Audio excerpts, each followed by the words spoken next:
Time to walk over to the other side of the expansive Studio 9 here on the Scarborough campus of TSN. I love deadline day in any sport, and I'm a huge NBA fan, so I'm excited to talk to our NBA analyst, Jevohn Shepherd. He's sitting right over here, and he looks great. He's matched up his shoes to his tie. Very difficult to do. Very difficult to do. How are you? I'm good. I'm good. Great to see you. Busy day for the Raps. So I want to try to figure this out here as best I can. You bring in Kelly Olynyk, very cool, Kamloops, BC guy, and then you basically send that first rounder that they sent to Utah. They spend that on Ochai Agbaji, who was a lottery pick just a couple of years ago. So, you know, certainly some potential there. What did you think of the moves they made? Well, that move specifically, I think we just got to be real with ourselves. You sent Otto Porter Jr. in that package, and he's only played 23 games in the last 2 years for the Raptors. Right. So you didn't really give up much, and you sent your least favorable first-round pick, 2024 pick, and you think about it, you're getting a guy that was a former lottery pick, really hasn't scratched the surface of what he's going to be. Young guy, he fits the timeline with Scotty Barnes, Emmanuel Quickly, R.J. Barrett, and a 3-and-D guy, right? He's really shooting the basketball well from the corners, but still has a lot of work to do. And I think that's the part that you should be excited about with him coming over to the Toronto Raptors. And, you know, just speaking to some of the Utah staff, he's a pro, right? He's so mature, and he spent 4 years in college. So you're getting a 4-year collegiate guy who's probably a bit more seasoned and physically ready for the NBA game and wants to work. So I think if you can get off of Otto Porter Jr.'s contract, and it's no knock at him, but he just hasn't been serviceable to the Raptors at this point.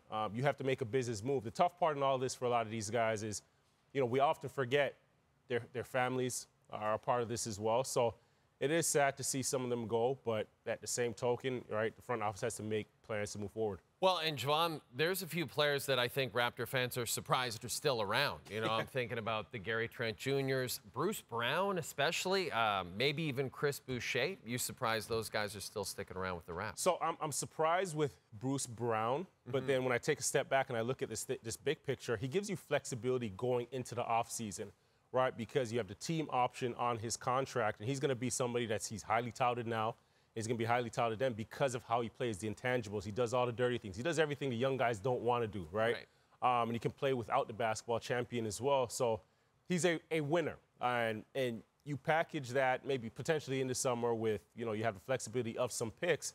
You have the luxury of a number of things. And I think for the front office, it's more so giving this group right here some opportunity, some runway to see how this looks, right? And the key to all this is not always talent. It's not always skill. It's chemistry. Yeah. So this group, if it clicks at some point and you put together, a couple of 4-game winning streaks, then you evaluate it at the end of the season a little bit differently. At that point, you have some cash. You've gotten off of Dennis Schroeder's contract.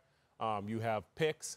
And then you have the flexibility with, a guy like Bruce Brown's contract. So it's a lot to work with. I don't think the team this year, I don't think today they got better, but they got younger and they got more flexibility. And that's probably exactly what Masai wanted. Yeah. I want to ask you about the rest of the league. Pretty busy day. Was there one particular trade or one deal that you were especially impressed with? I like what the New York Knicks have done. Yeah.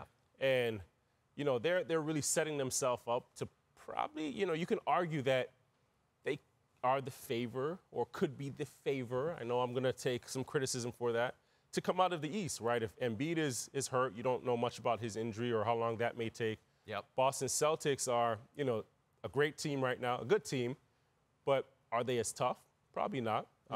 You added shooting with Burks for the New York Knicks. You added Bogdanovich, who both of those guys are 40% three-point shooters, and Bogdanovich can give you 20, 30 on any given night. And that's a team that's a top 6 defense, top 7 offense. So I think their front office done a heck of a job, but they've also positioned themselves, to still get a superstar in the offseason. So they can compete now, go into playoffs, whether they contend or whether they get their beatings and still be in a position to get better in the offseason. Here's what you do, New York. You draft Bronny James out of USC. And that's how you get your superstar. Raptors are back in action Friday night against Fred VanVleet and the Houston Rockets. Jevohn, great chatting with you, man. Thank you.